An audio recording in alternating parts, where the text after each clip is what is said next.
This computer. So today is March 3rd. Yesterday was Dr. Seuss's birthday, which meant it was a Reading Across America Day. My kids make fun of me because I remember people's birthdays, including Dr. Seuss, and also a child that was in my older son's first grade class who happens to be also on Dr. Seuss's birthday. I won't tell her name because of her privacy desires. Somewhere out there, she's having a great life. So as I was getting dressed today, I thought I would channel a person. Who am I channeling? Anybody have any idea? Anybody you saw in the last year who wore scarves? Well,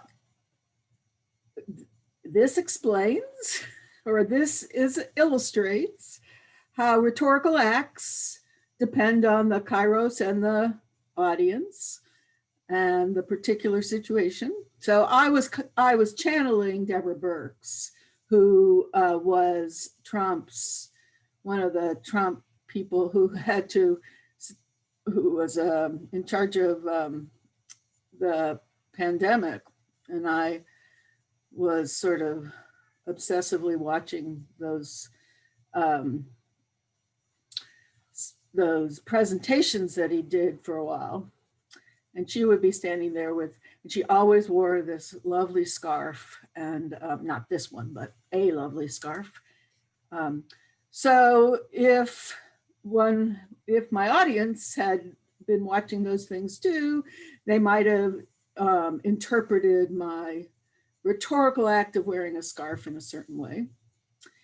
If I'm in my family grouping, my brother and sisters and their spouses and kids, everybody would know that I was channeling my mother, Judy Liebman, that I was wearing a scarf because my mother wore scarves every day. And this, in fact, is one of her scarves, although I doubt if anybody in my family would know which, but we divided them all up. So the point, of course, is that rhetorical acts, even texts which have more information in them, rhetorical acts depend on the audience and context for a lot of their meaning. So I thought we could talk about the rhetorical act of kneeling at a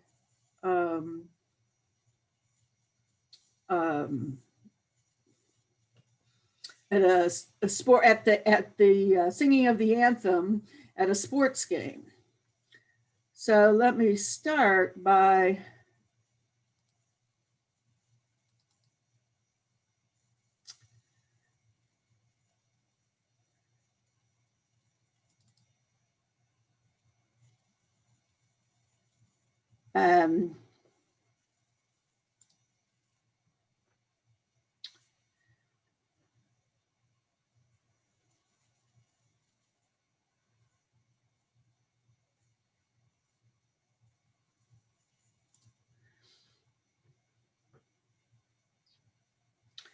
so I thought this was kind of interesting. This actually probably gets at Kairos. We saw the NFL commercial for 2021 where it was Inspire Change. Well, so last year at Super Bowl 2020, there was an Inspire Change ad as well. Yeah, I'll never forget that night. I was still playing with the 49ers, and my wife walks up after the game. He told me that my cousin Corey had been killed. Corey broke down on the side of the road, and a plainclothes police officer.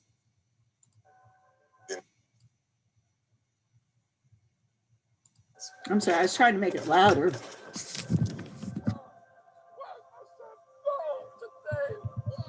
He would give you his shirt. He would be cold just to keep you warm. This officer was in plain clothes. Corey had no way of knowing who he was. There's just some things that are bigger than football. And I felt like starting the Players Coalition and affecting change in this country was one of those things. We focused on police community relations, education and economic advancement, and criminal justice reform. Had it not been for the work that we do, Corey's death would have been in vain. The best way to inspire change is to be it.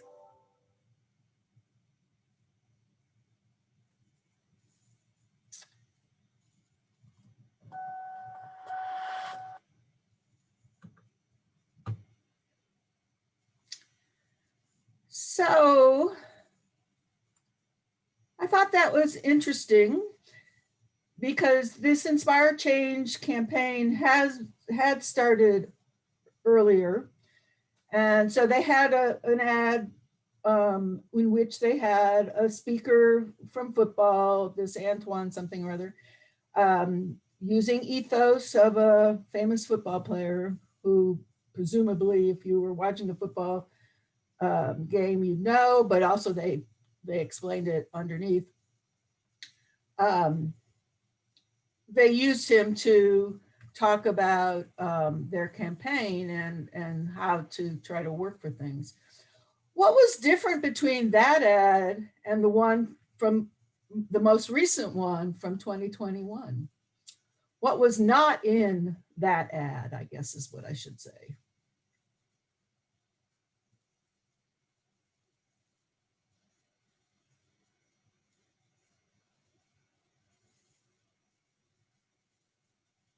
Maybe we have to watch it. I'm about to say, which ad is it we're talking about again? Okay, so I just showed. Like, I mean, like, I know, I mean, like, which one are we referring to? I mean, I get the other one, but I don't remember. Okay, so what was different between that one and this year's NFL ad? We'll watch it.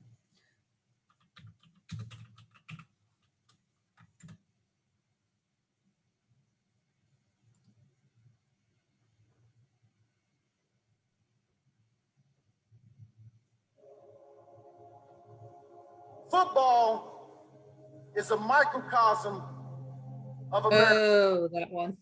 All races, religions, living, playing, competing, side by side. I pray we dedicate ourselves to be the best team we can be. Let's choose to be for one another, to fulfill the promise of one nation, to be part of the solution, be part of the change, to try harder, show up, dive in, and stay at it. Oh, can we touch for a second? Be honest for a second. No matter what I give it to, my love looks better on you.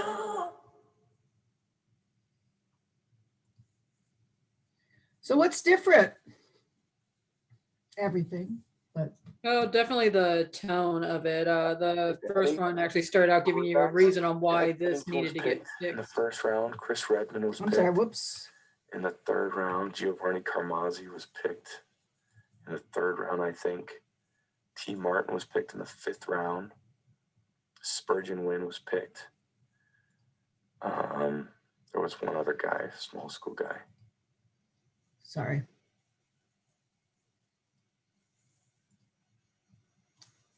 Sorry.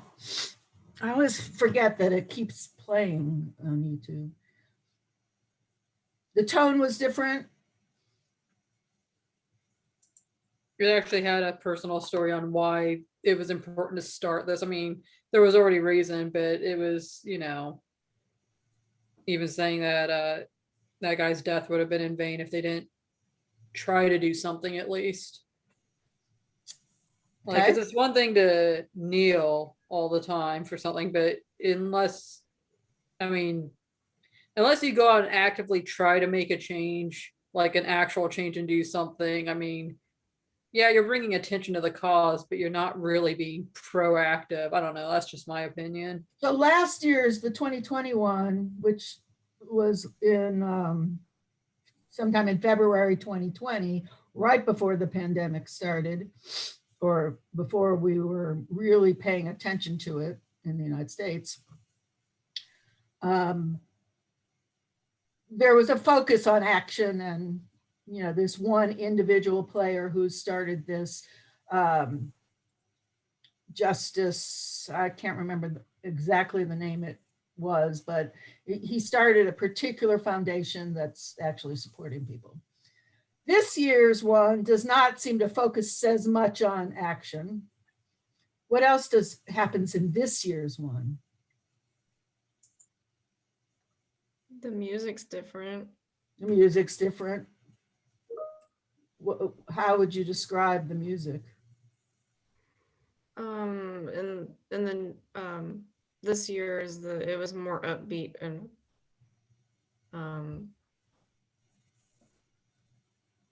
I think, I don't know if the other one had any kind of singing in it.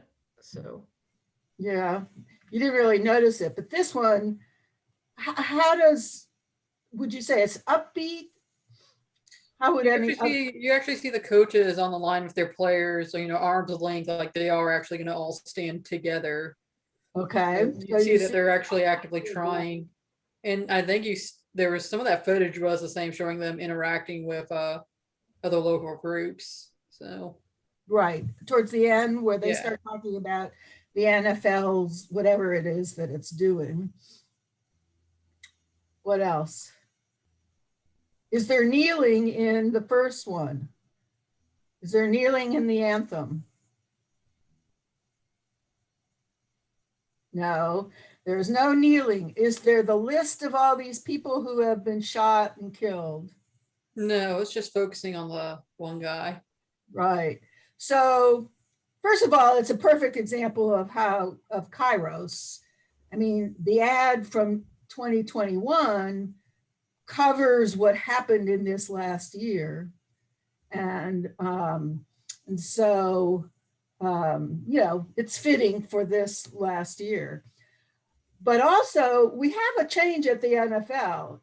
A year ago, the owners and everybody was, although from a corporate sense, they were saying, let's support, you know, do helpful things for people and, you know, stop racism. In this year, we have this incredible growth of commitment to the Black Lives Matter and to this view that, you know, we need to stop systemic racism,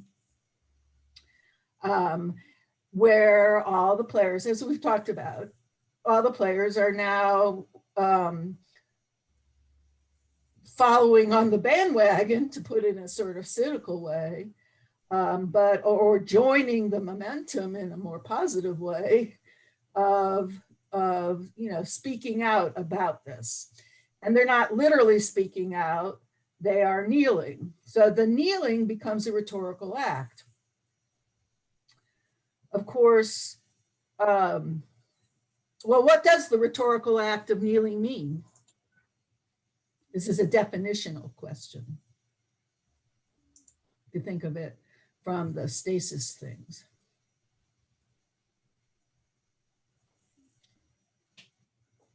What did Colin Kaepernick originally, and now everybody else, mean kneeling during the anthem to mean?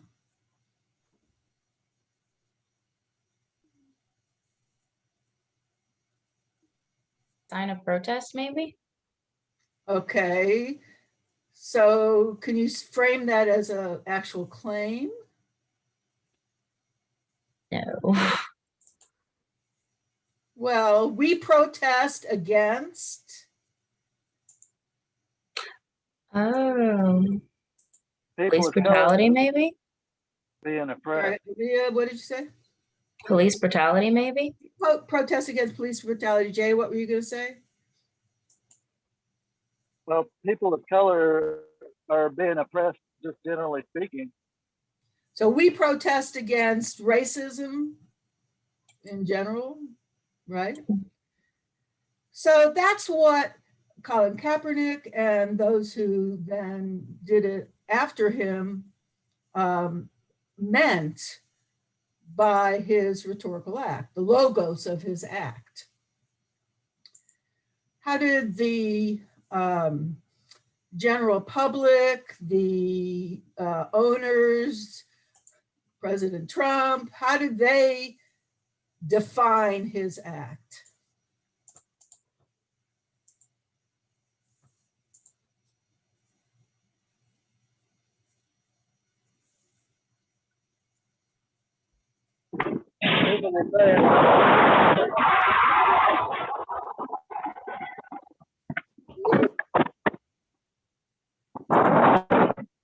It's a lot of wind noise. Can't really understand you. Somebody else is going to have to participate. How about you, Morgan?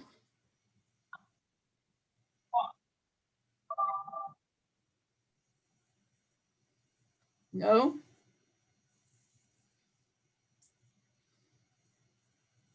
Your mic isn't working. Okay. So how do all the people who criticized it define it? You can put it in the chat.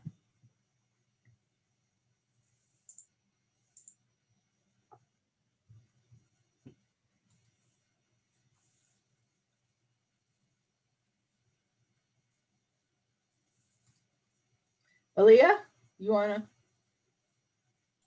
As unpatriotic. As unpatriotic, right. And so they said, this is an unpatriotic insult to America, insult to the flag, all these negative things. So they defined the act in one way.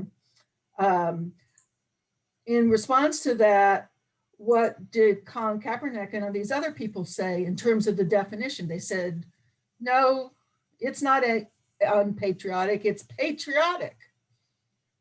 So, and why?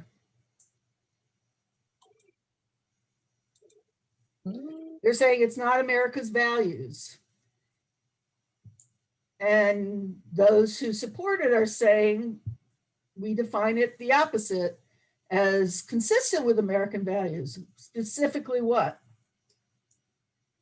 The right to peacefully protest. The right to peacefully protest, the concern about people's rights. I mean, we have a Bill of Rights. Not every country has a Bill of Rights.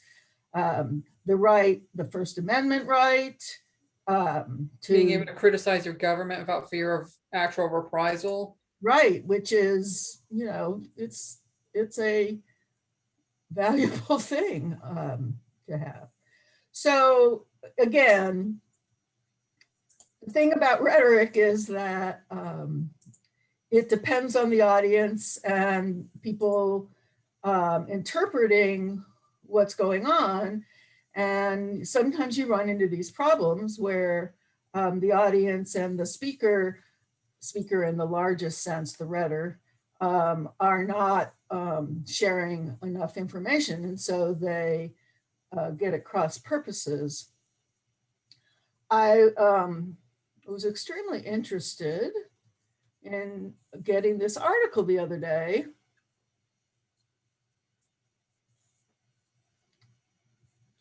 Floating meeting controls.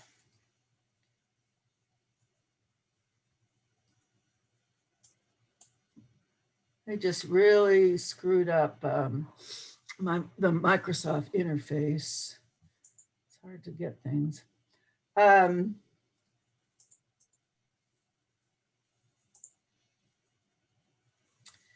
There was an article, it came out in the, there's a newsletter called Inside Higher Ed that I got last week. When Ayanna Strother, a junior on the Bluefield College women's basketball team, heard that the men's team had been suspended for kneeling during the national anthem before games, she and her teammates weren't surprised. The decision to kneel was not a spur of the moment gesture. There's a sign that this is a rhetorical act.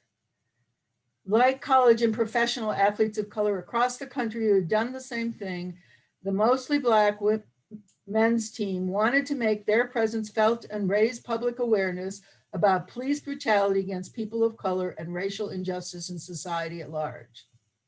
So there's a direct statement about what the claim is. The actual claim that they're making when they kneel is, become aware of police brutality and racial injustice.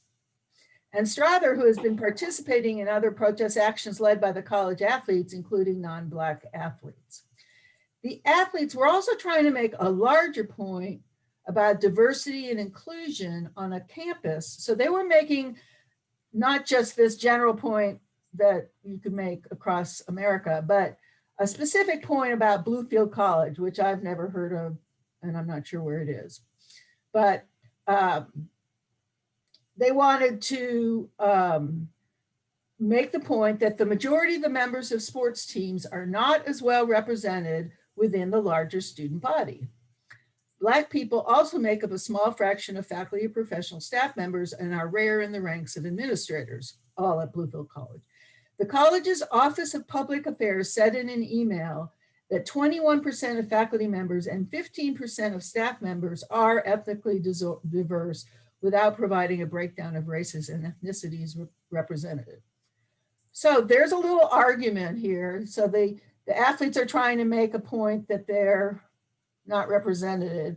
And then they had the Office of Public Affairs do a response. Which was the stasis that is the source of disagreement in that little interchange?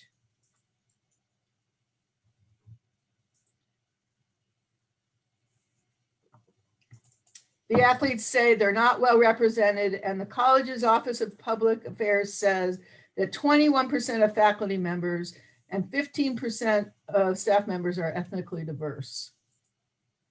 That's still a really low number. It's still a really low number. What do you think they were trying to imply? I think they were trying to imply that it is more diverse than they think it is, but it still didn't really help the situation because it's such a low number, Right. I mean, if it was like 60%, okay, fine, whatever. But that's, not even half. Right. Of course, then there's this definitional issue here is in what counts as ethnically diverse. Are they including all the Asians in that? Are they including Hispanic or Spanish in that?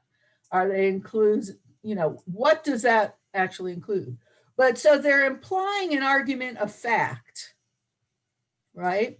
So the campus activists are saying there's not a diverse population in faculty and staff. And the Public Affairs Office responds and says, yes, here's our diversity. We are diverse. The athletes believe discussions about racial equality that have been taking place at American colleges and universities in the aftermath of the police killing of George Floyd should also be occurring at Bluefield, a small Baptist institution in Southwest Virginia. What kind of argument is that? Fact, definition, quality, policy.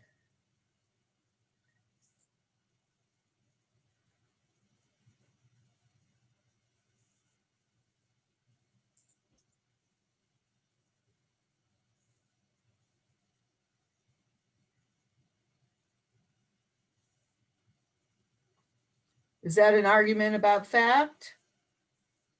Well, let's continue. Strother said the experiences and concerns of Black students are not often discussed or addressed by Bluefield leaders, even though these students are 15% of the student body. So there's a 15% student body, Black student body, which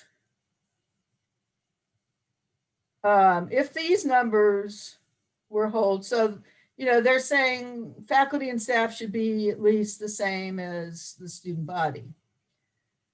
This is an issue at every campus, by the way, including ULR.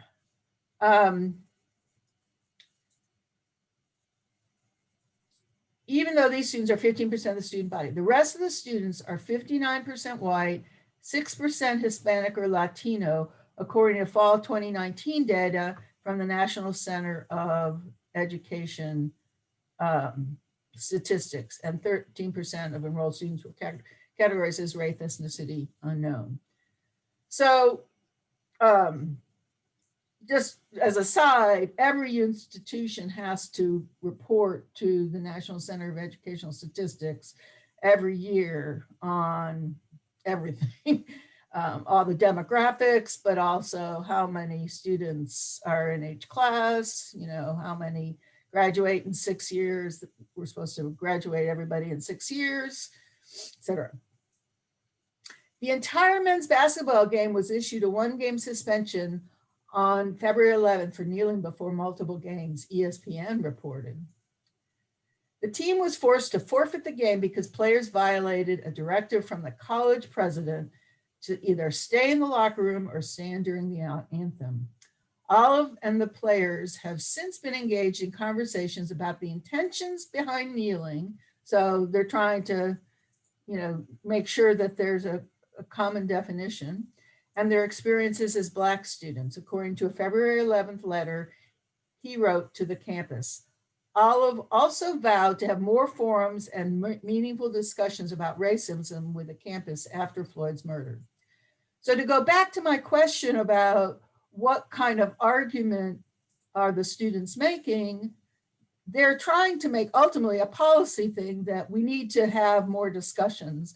And to some extent, the president is responding to that. Yes, we're going to have more discussions. He vowed that.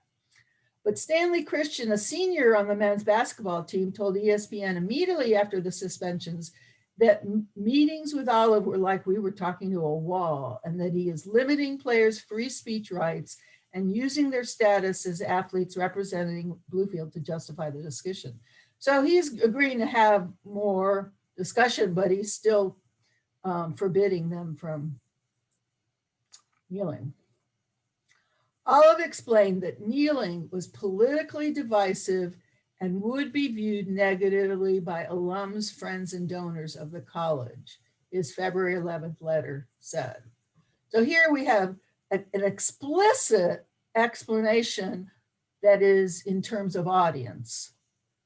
That is that the different audiences watching these basketball games would interpret it differently, and that would be divisive and probably affect the alumni donations. So when it comes down to it, it's always the money. It does come down to always the money. The athlete's message was being diluted or completely lost because some saw their act of kneeling as being disrespectful to the flag or country and to our veterans, he wrote. In my opinion, their message was not being heard. And he has a point, you know, that by, he's recognizing that others would interpret it differently. How could he have alternately responded? He could have also said, I stand behind my athletes, and talking to the alumni, and he could have convinced them that it's a valid way to argue and that he supports them and encourage them to support this as well. I always laugh though when it always goes behind like, oh, it's going to be offensive to the veterans. It's like, half you guys aren't even veterans. I'm a veteran. I'm not offended. It's your right to protest. I don't care. Do it. I mean, go for it. This is why rhetoric becomes such a debate. It just makes me laugh though. It's like, you don't speak for me. That is interesting. The sort of identifying a potential audience that might be upset and using that as your argument against it. I bet there's a fallacy for that. It's kind of a straw man fallacy, not quite.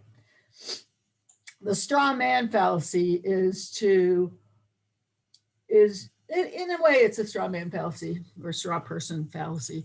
The straw person fallacy is to take an argument and then sort of reconfigure it in a way that is not what they mean and make it easy to attack. And it's kind of that they're doing. So, and that's the idea, is like a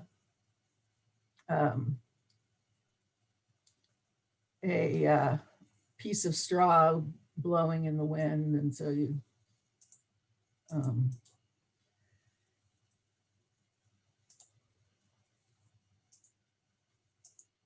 some alumni found Olive's response to the players' demonstration disappointing and surprising because of his previous statements and actions, which seemed supportive of advocating social justice.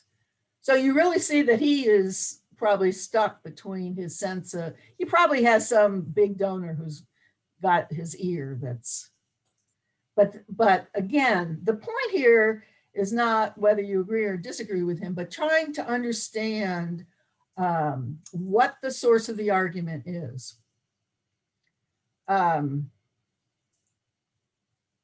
And so he tries to shift the argument to saying, let us be continually mindful of God's greatest commandment to love God and love one another. Let us all heed the command in Micah to do justice, love mercy, and walk humbly with our God. Westra, who is white, viewed Olive's suspension of the men's basketball team as a complete reversal of his stated values and a huge abdication of leadership. So here we start seeing an evaluative argument. That is, they're evaluating what he's doing.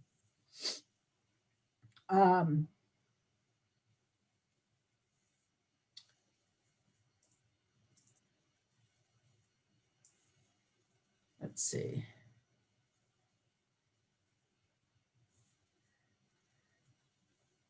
Trey Wilson, a 2013 Bluefield graduate and former staff member in the athletics department, said Olive and other leaders are wrong to acquiesce to people who have racist and bigoted ideals and are offended by the kneeling rather than trying to trying to understand athletes who are pushing for social change. So he's clearly stuck between his big donors and the students. This is pretty long.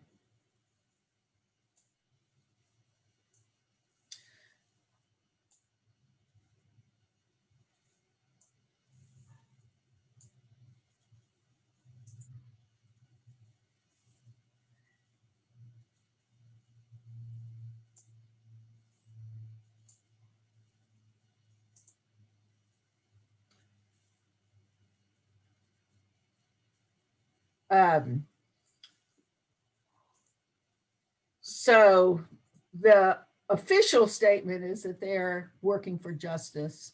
The unofficial statement is that they're fighting for the work for justice because they're continuing to disapprove of that.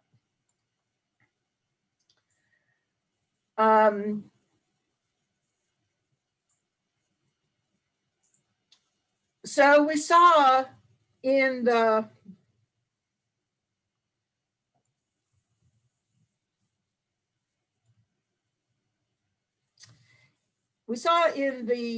article that the administration responds by arguing the facts.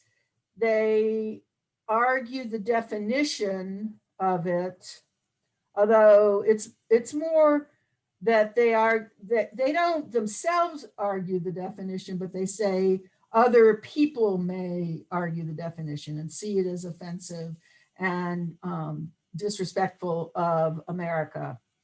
And then we see a big argument about policy at the campus because the students are asking for further discussions, and they are in fact having further discussions. But the students also note that there is a disjunction between what he's saying and then what he's doing by suspending the players. I mean, that's kind of a big thing to suspend all the players. That means they can't play a game. So, you know, which is totally against their interest all along. So I want to talk a little bit about these articles on immigration.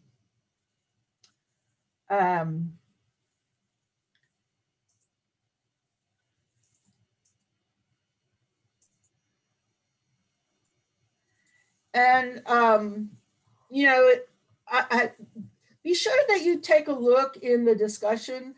One of the posts that I did was on how if while you're looking for articles, or if you look even at the ones that I've given you, and they start saying you have to pay to see the article, then you can use the library's database system for searching, and that is a really convenient way to do it instead of having to just go out through Google. Another thing you can do is once you find it, you can tell it to print, and then instead of printing on a printer, tell it to print as a PDF. And that's what I've done here. I saved it as told it to print, and then I've saved it as a PDF, and then you can keep it forever. So when you look at these arguments, you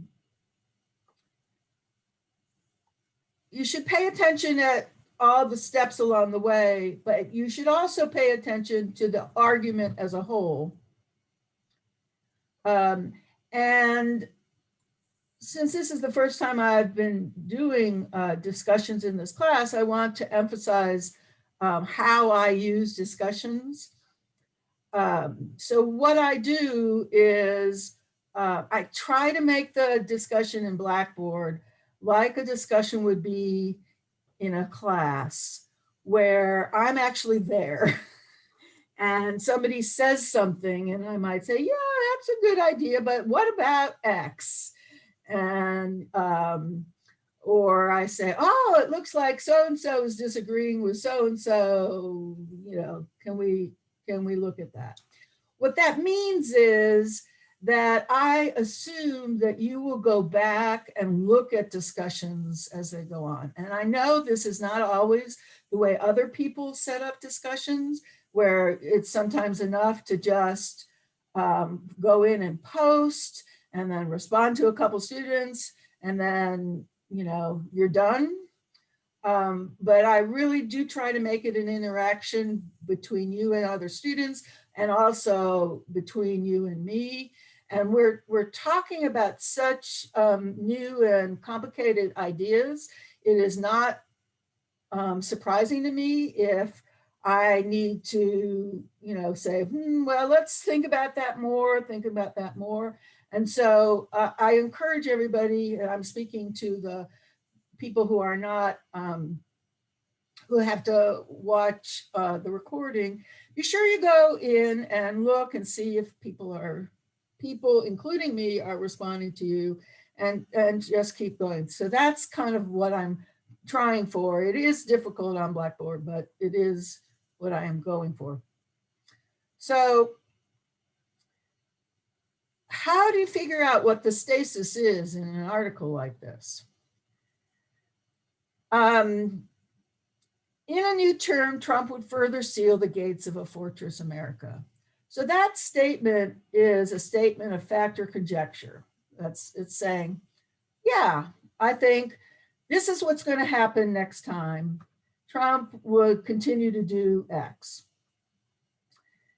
It is possible for somebody to argue about that and say, I think Trump's going to be radically different. He's going to change his policies.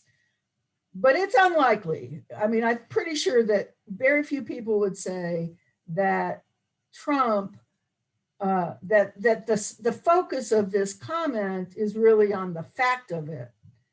They would say instead, the focus of this comment is on the nature of the policies that Trump has. And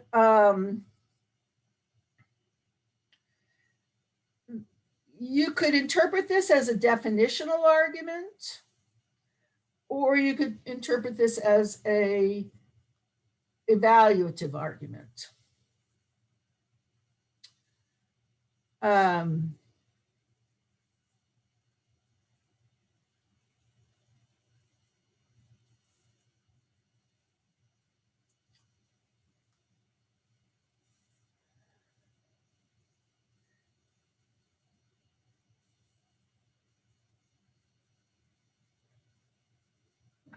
If it's a definitional argument, what is the definition? This is a question for everybody else.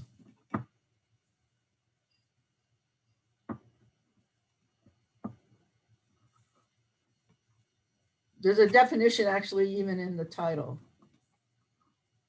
America is defined as what?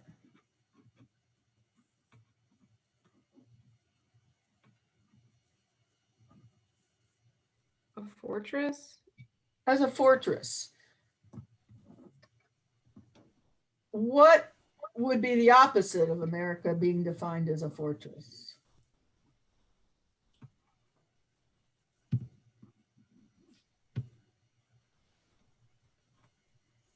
Well, a fortress is designed to keep like people out, so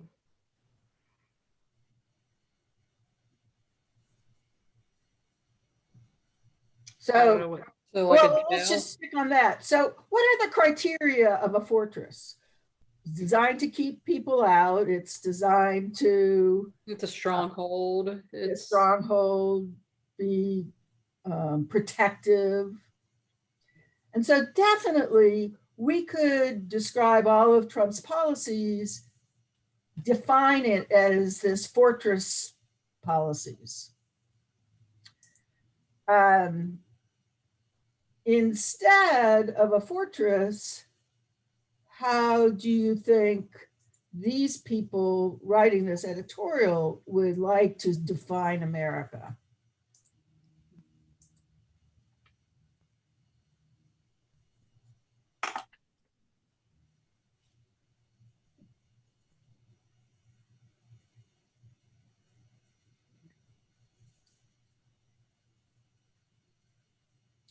So I like to think of Ellis Island and the Statue of Liberty. You know, the contrasting image to me of the fortress is of the Statue of Liberty welcoming everybody, and Emma Lazarus's poem on the Statue of Liberty, "Give me your hungry," or whatever. you're tired. You're tired. Yeah. So the opposite of a fortress is the opening doors, maybe, you know. I mean, there isn't a building, that's maybe the point. And you see that at the end.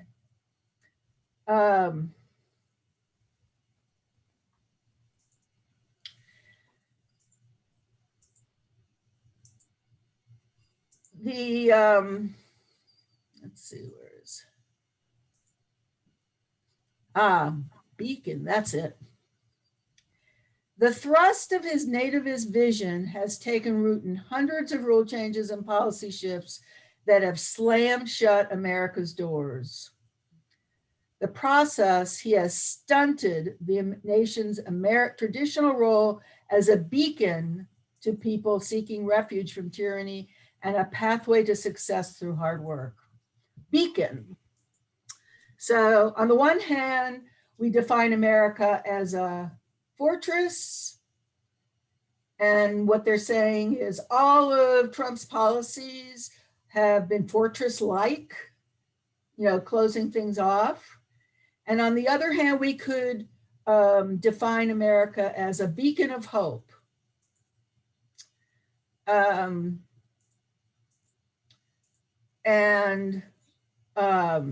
Beacon to people seeking refuge from tyranny and a pathway to success through hard work. So you could see this as an argument of definition. The fortress, define America as the fortress versus the beacon.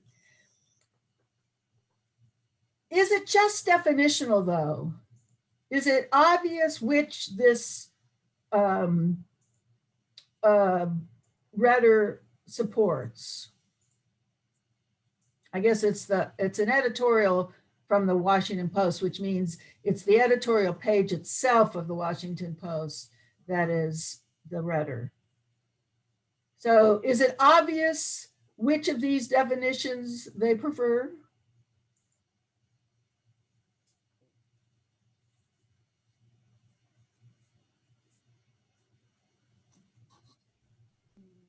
They prefer the beacon because Yeah, I mean, the words they're using to describe are very evaluative. To call a country a fortress, well, at least in the context of this, this is definitely a criticism of Trump's policies. And you could imagine somebody else would say, I think a fortress is a great thing. We want a country that stops letting all these people in. We want a country that focuses on us first. So one of the things that got me through last year, or all the divisiveness, is always trying to step back and be an academic and analyze what's going on. What is the argument? What is the source of the argument? Instead of getting involved in the argument because, I couldn't do anything about it. So realizing how the rhetoric, which we talked about earlier, is used to spur people on or not spur people on, and is used in such a negative term sometimes, realize how the rhetoric works. So the rhetoric works in this editorial because there's this large metaphor that's going on, and they're defining America as a fortress, and they're saying all these policies add up to the fortress. And the metaphor they've chosen to use is very negative. And so they end up complaining, criticizing it.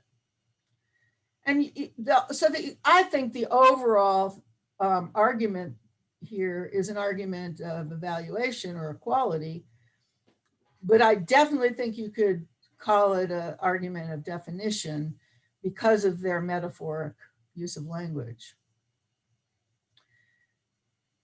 The tableau of caged migrant children torn from their parents' arms should be the most enduring images produced by the president's policies. They're emblematic of a government that has squandered the moral capital built up by the previous administrations, aware that in opening the nation's arms, so again, what's the opposite of a fortress? Opening the nation's arms to strivers from around the world, America also lived up to its ideals while serving its own interests. And that little kind of general thing, living up to its ideal with serving its own interests, is a real common thing in the argument in favor of at least some kind of immigration. They're constantly saying it's our ideal, but also we need people from other countries, sometimes for the workforce, which you saw in that fact argument.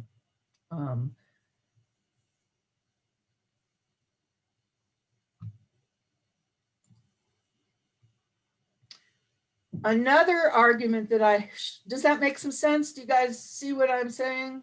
Anybody want to disagree with me?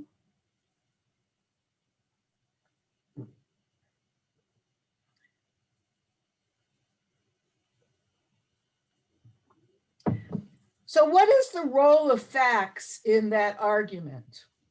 Trump would further seal the gates of Fortress America. There are facts in every argument.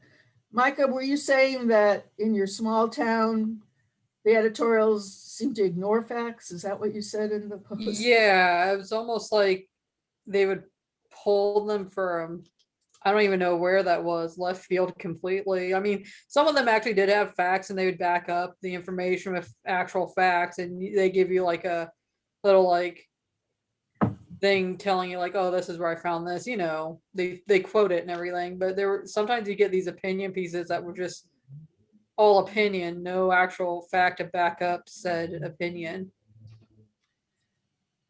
And it could be that you would argue that that there is no shared set of facts to argue from at that point.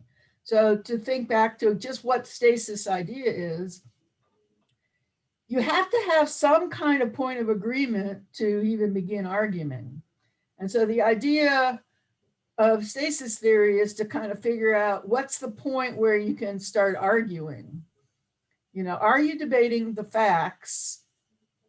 In which case that's, I mean, there's not much you can do much further until you start agreeing on the facts.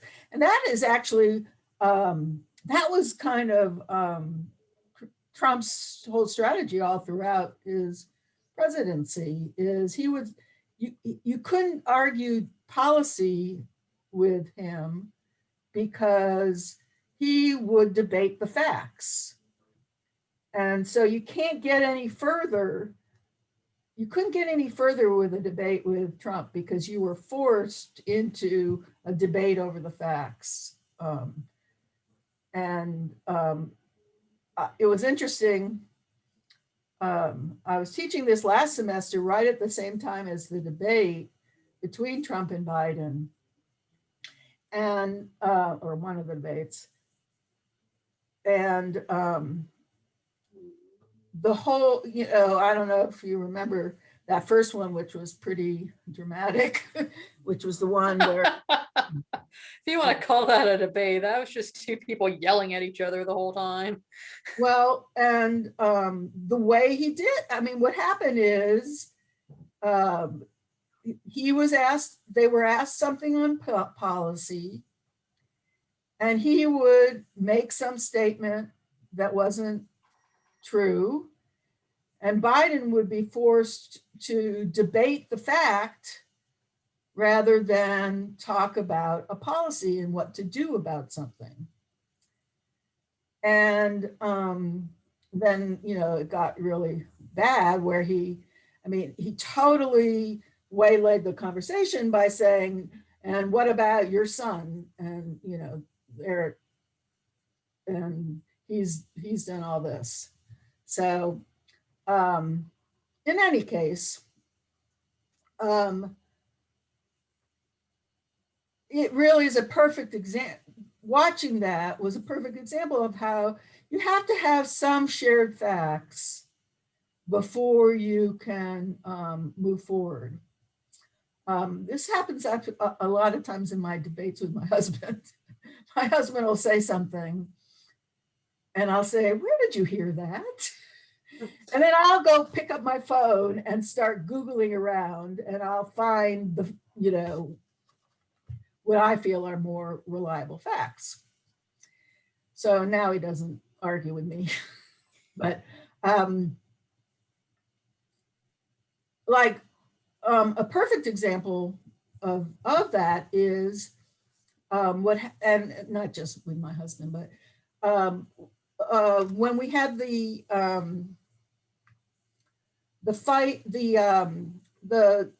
freeze that really hurt Texas. So there were a whole bunch of arguments about why Texas was suffering so badly. Why did the power grid fail in Texas?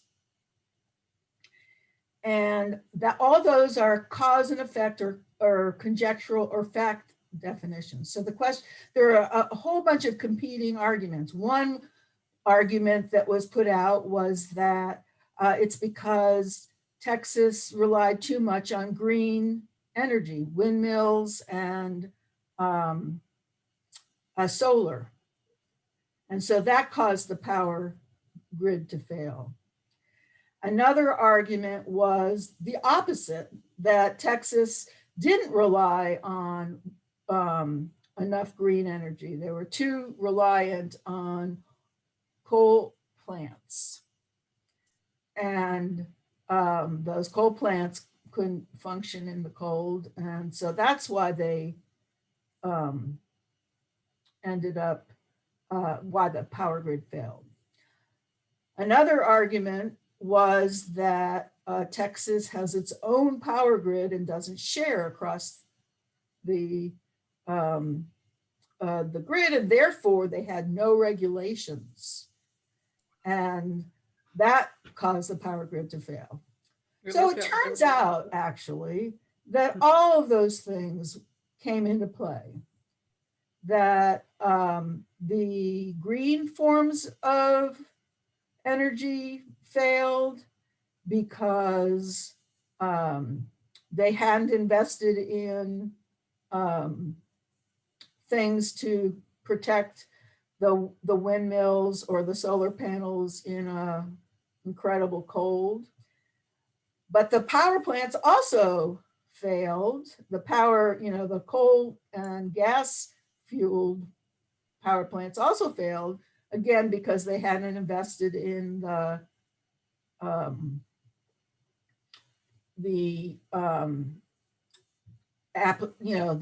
more expensive adaptations to protect it during the cold and snow.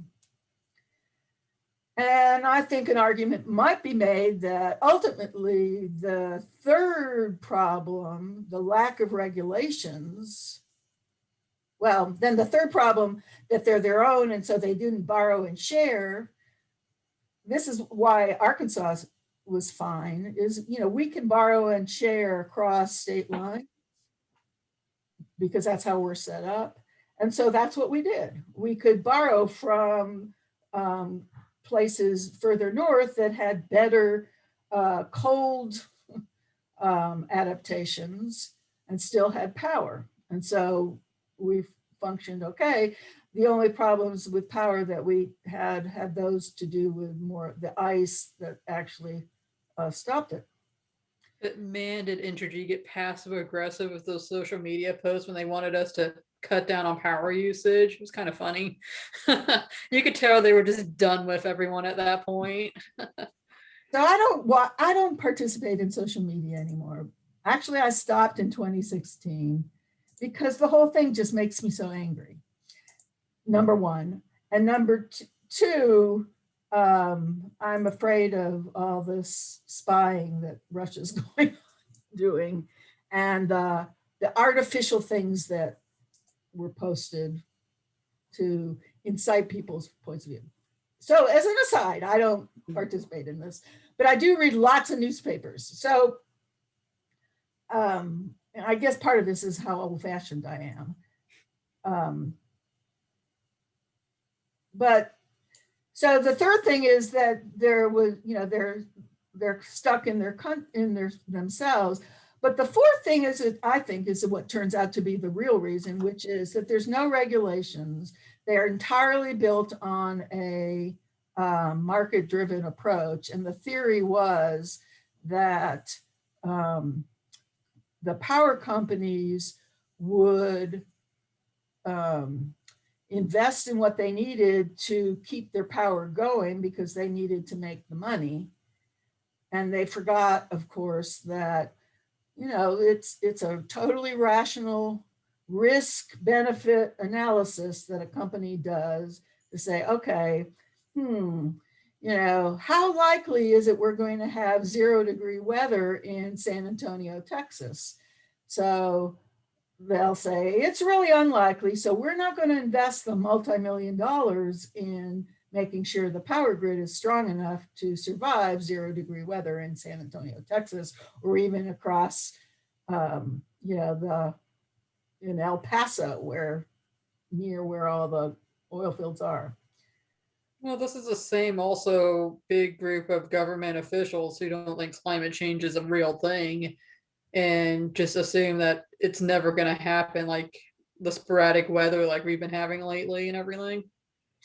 Yeah, so that the people who don't believe that climate change is going to happen or is happening, they don't believe in the fact of climate change, are not willing to then talk about the policy. So the point that I'm trying to make here is how you can use these stasis categories as a way to try to identify where the source of the disagreement is on these very important public issues, and then where you might want to go with that.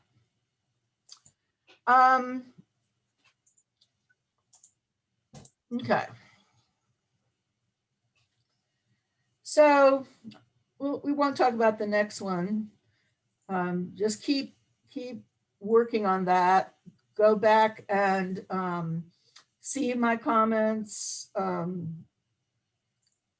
Keep working, think further through. I did basically suggest that it would be good to try to figure out what overall each argument is trying to argue and what the stasis is there.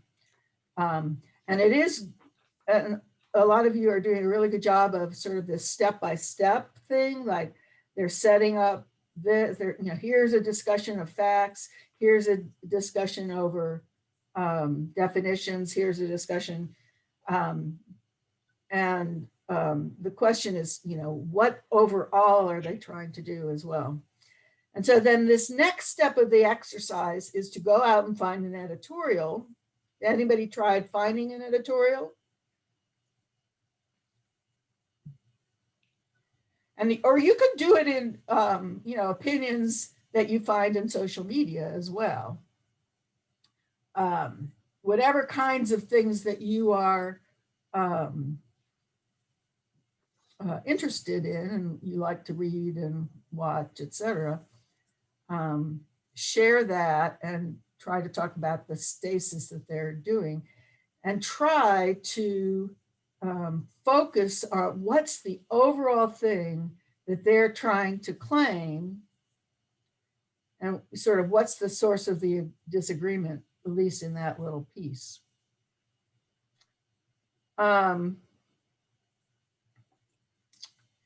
So here's a summary of where we are in terms of assignments. I realize that I kind of am piling a bunch on you, but that's partly because we're right in the middle of the semester. And so we're kind of trying to learn a bunch of things and stopping and trying to kind of see what we've learned. So this stasis discussion of these articles, complete that by Monday noon. Don't be afraid to go back and look and see what I've said. We will have a quiz next week. It'll be open from March 11th through the 14th. Prepare for it by rereading chapter 3 and reviewing all the classes that we covered in that. And you can find that, of course, in the course in each module. So it's weeks 6 through 8. I think it's 6 through 8. And start looking for something to analyze. I decided I posted I created a little discussion forum so that you would get started on that.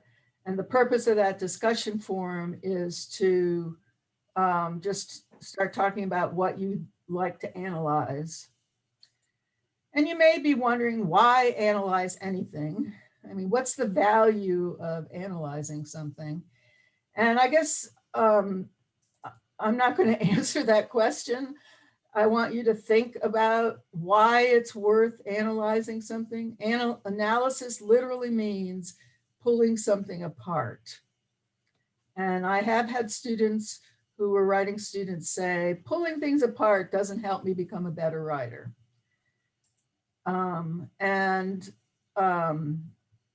So think about why it could help you become a bit better writer, why it might be a useful thing. Just kind of think that in the back of the mind.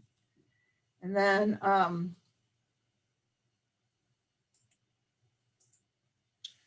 I'm hoping I have this all listed in the schedule.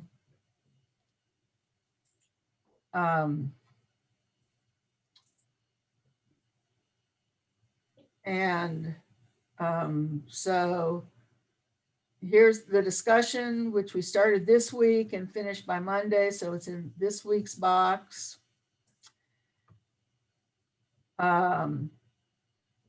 This will be the last blog on your opinion piece part, where you start adding the argumentation ideas to it. And if you go into the blog itself, it has further details. But you should at least get started by March 8th. And then pick something for rhetorical analysis for class, by class on March 8th. And if you want to do a traditional speech, the American Rhetoric site has zillions of them in both video and text form. Let me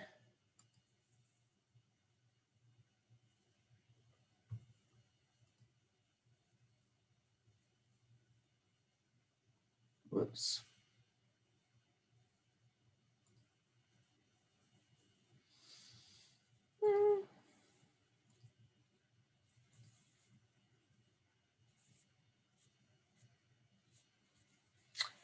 Brainstorm on what to do a rhetorical analysis. That's is this discussion. And we're going to start another exploratory blog, this time where you apply the concepts we're learning in an analysis of a piece of rhetoric. And so I gave you a whole list of possibilities of what you might choose to analyze. Of course, you can do something traditional, an oral speech or a written argument, but you can also move beyond that into a film, documentary, television show, radio show, podcast, blog, advertisement, literary work, game. See the example of an analysis of a game at the end of chapter 3. That's the reading for next week. An action like kneeling during the national anthem, et cetera, et cetera, et cetera. You may work on something you've worked on in another class, but if so, you must tell me and share the previous work.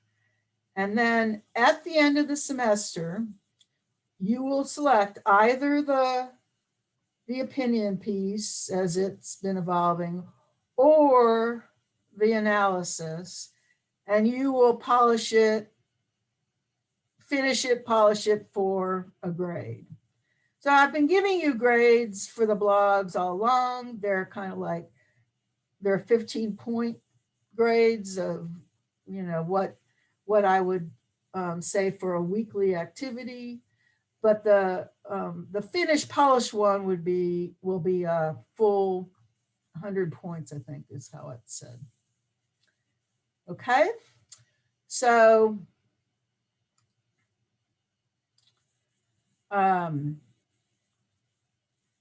that's where we are.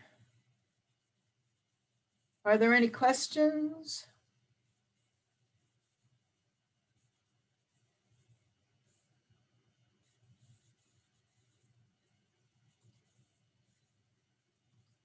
You guys are so quiet today.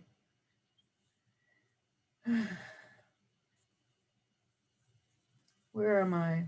Oh, here it is. Whoops. I can't find my Zoom anymore. There we go.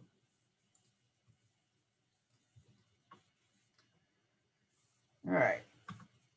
Stop share. Comments, questions, complaints? Too much to do?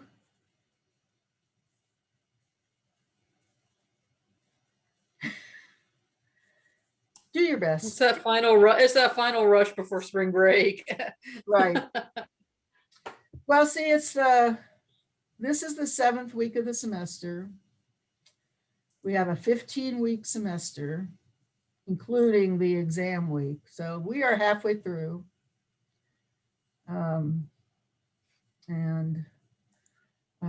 You should feel like you've learned a bunch, but not everything yet.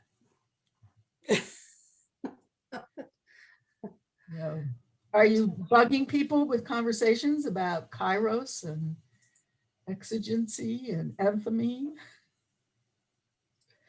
Try using them in conversations. See if you can interest your friends.